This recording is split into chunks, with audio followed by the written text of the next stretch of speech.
State dinner hosted by King Charles III and Queen Camilla.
Trump. It is with great pleasure that my wife and I welcome you to Windsor Castle on this, your second state visit to the United Kingdom. This unique and important occasion reflects the enduring bond between our two great nations, anchored by the deep friendship between our people This relationship, which, with good reason, we and our predecessors have long called special, has made us safer and stronger through the generations. Our people have fought and died together for the values we hold dear.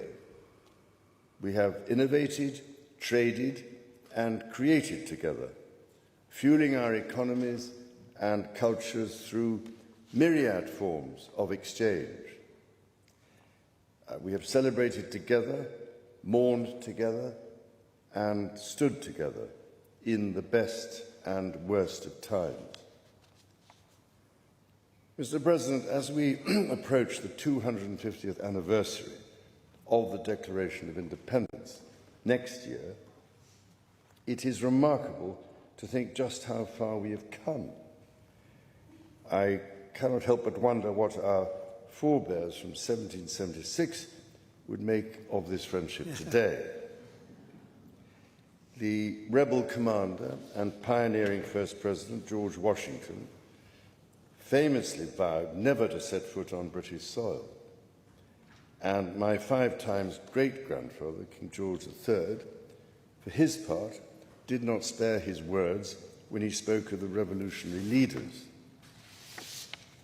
Today, however, we celebrate a relationship between our two countries that surely neither Washington nor King George III could possibly have imagined. The ocean may still divide us, but in so many other ways we are now the closest of kin. Mr. President, you have spoken of your pride in your British roots. In fact, not only have you set foot on British soil twice in the last 2 months alone, but I understand that British soil makes for rather splendid golf courses. Now, for my part, I have always admired the ingenuity of the American people and the principles of freedom which your great democracy has represented since its inception. Throughout my life, from the very first visit to the United States in 1970, and over 20 visits since that time, I have cherished the close ties between the British and American peoples. In fact, had the media succeeded in the 1970s in their own attempt at deepening the special relationship, I myself might have been married off within the Nixon family. Mr. President, from York to New York, from Birmingham, England to Birmingham, Alabama, we are united by a common language and shared heritage.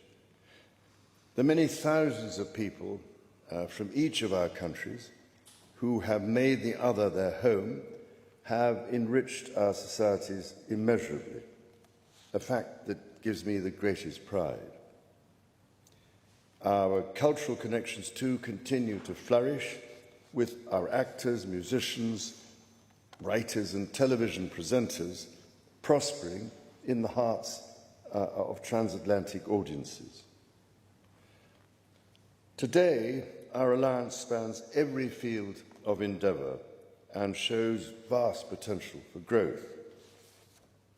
The United Kingdom was your partner in the first trade deal of your administration, Mr. President, bringing jobs and growth to both our countries. And no doubt we can go even further as we build this new era of our partnership. Our two nations have an exceptional legacy of shared discovery. Together we laid the foundations of nuclear science, mapped the human genome, and built the internet, upon which all contemporary commerce, communication and defence is based. Together, our scientists and engineers are shaping the world of tomorrow, not least with new partnership agreements on technology and the prosperity that stands to bring. Our countries have the closest defence, security and intelligence relationship ever known. In 2 world wars, we fought together to defeat the forces of tyranny. Today, as tyranny once again threatens Europe, we and our allies stand together in support of Ukraine to deter aggression and secure peace. And our AUKUS submarine partnership with Australia sets the benchmark for innovative and vital collaboration. The successes of the British Redcoats and of George Washington's Continental Army today stand shoulder to shoulder, brothers and sisters in arms, protecting the freedoms we both cherish.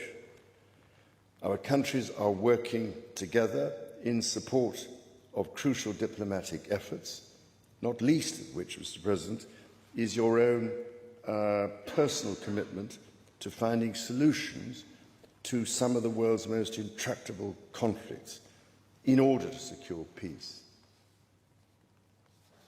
In striving for a better world, we also have a precious opportunity to safeguard and to restore the wonders and beauty of nature for the generations who follow us. We share the ambition and determination to preserve our majestic lands and waters, above all, to ensure that we have clean water, clean air, and clean food. Our legacy for the next 250 years and beyond is to ensure that our children, grandchildren, and those who come after them can experience the awe and magnificence of the natural treasures found in the countryside, on the coasts, in the seas, and in the national parks established by your predecessors and mine. Mr. President, Mrs. Trump, the bond between our two nations is indeed a remarkable one. Forged in the fire of conflict, it has been fortified through our shared endeavours and burnished by the deep affection between our people. Tested time and again, it has borne the weight of our common purpose and raised our ambition for a better world. So, in renewing our bond tonight, we do so with unshakable trust in our friendship and in our shared commitment to independence and liberty.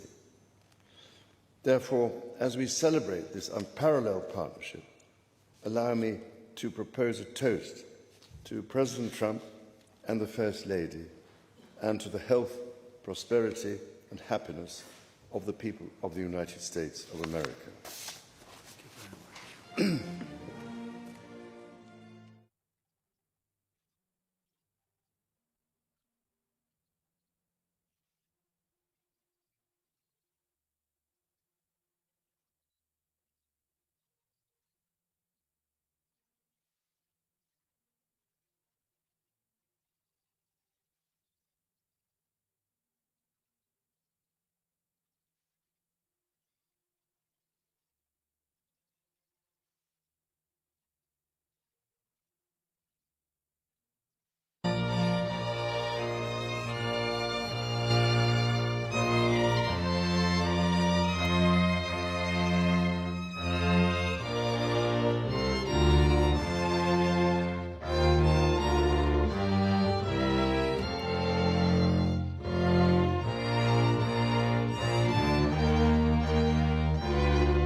Your Majesty. Melania and I are deeply grateful to you and Queen Camilla for your extraordinary graciousness. And to William and Kate, thank you so much. It's been so great being with you today. Thank you very much. Appreciate it. It's a singular privilege to be the first American president welcomed here. And if you think about it, it's a lot of presidents, and this was the second state visit, and that's the first, and maybe that's going to be the last time. I hope it is, actually. But this is truly one of the highest honors of my life. Such respect for you and such respect for your country. For many decades, His Majesty the King has epitomized the fortitude, nobility, and the spirit of the British monarchy and the British people.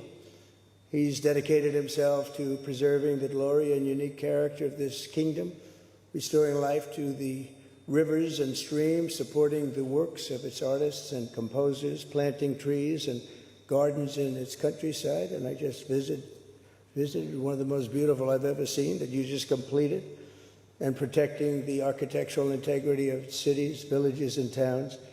He has uplifted the poor, cared for rural farmers, and tended to wounded veterans like nobody else.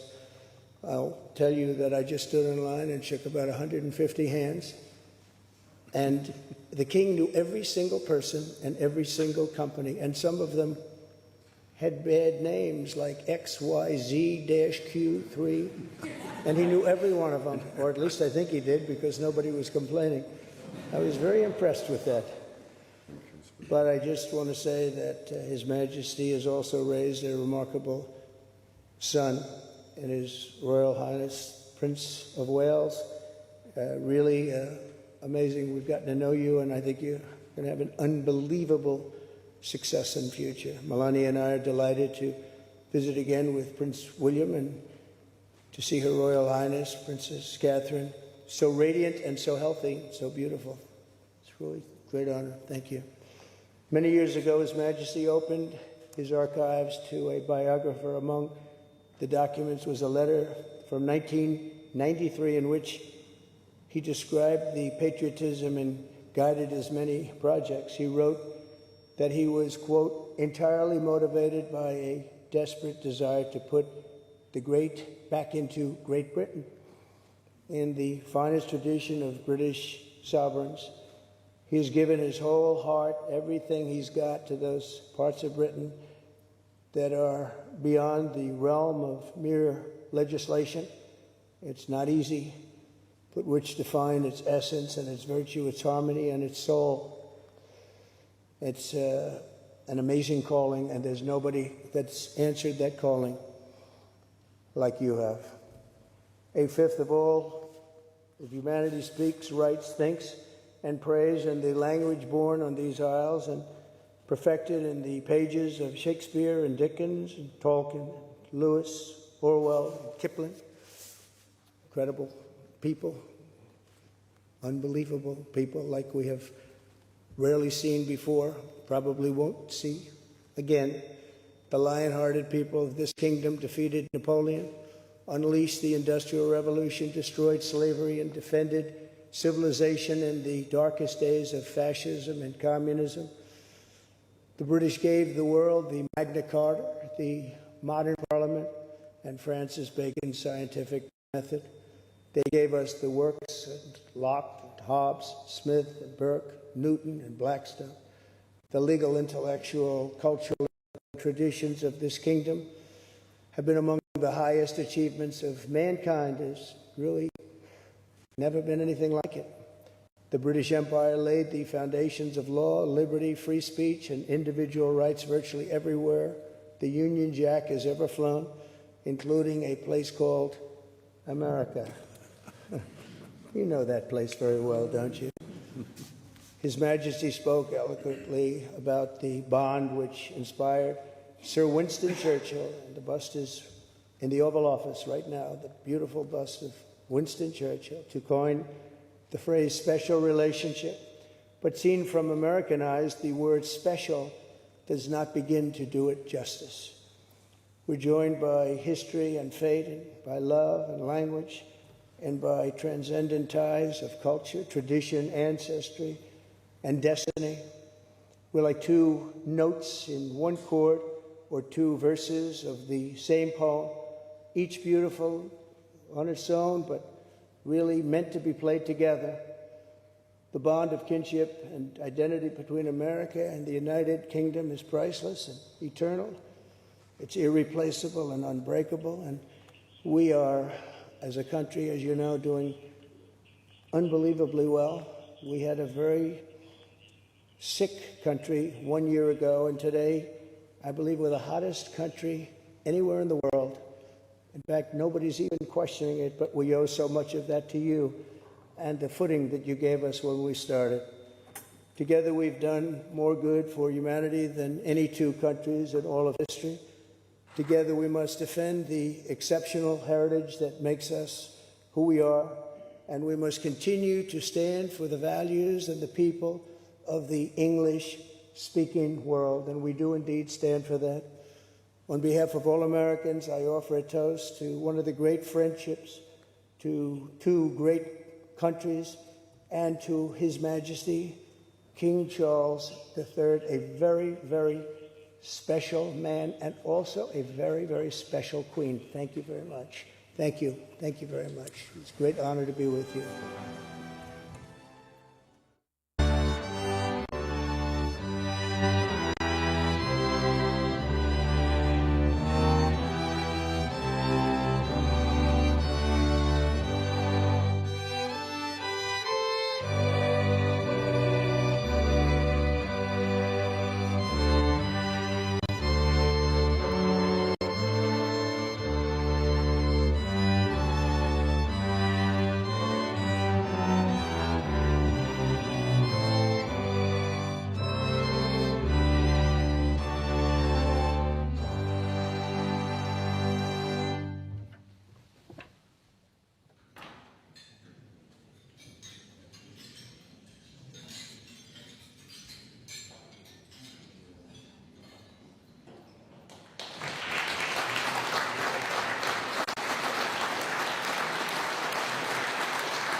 Earlier today, FBI Director Kash Patel testified at an oversight hearing before the House Judiciary Committee.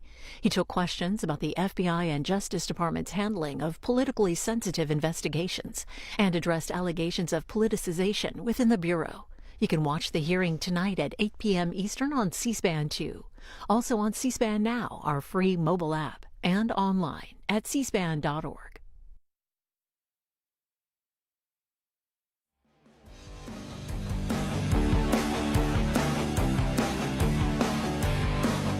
Middle and high school students join C-SPAN as we celebrate America's 250th anniversary during our 2026 C-SPAN Student Cam video documentary competition. This year's theme is Exploring the American Story through the Declaration of Independence. We're asking students to create a 5 to 6 minute documentary that answers one of two questions. What's the Declaration's influence on a key moment from America's 250-year history? Or how have its values touched on a contemporary issue that's impacting you or your community? We encourage all students to participate, regardless of prior filmmaking experience. Consider interviewing topical experts and explore a variety of viewpoints around your chosen issue. Students should also include clips of related C-SPAN footage, which are easy to download on our website, studentcam.org. C-SPAN Student Cam Competition awards $100,000 in total cash prizes to students and teachers, and $5,000 for the grand prize winner. Entries must be received before January 20th, 2026. For competition rules, tips, or just how to get started, visit our website at studentcam.org.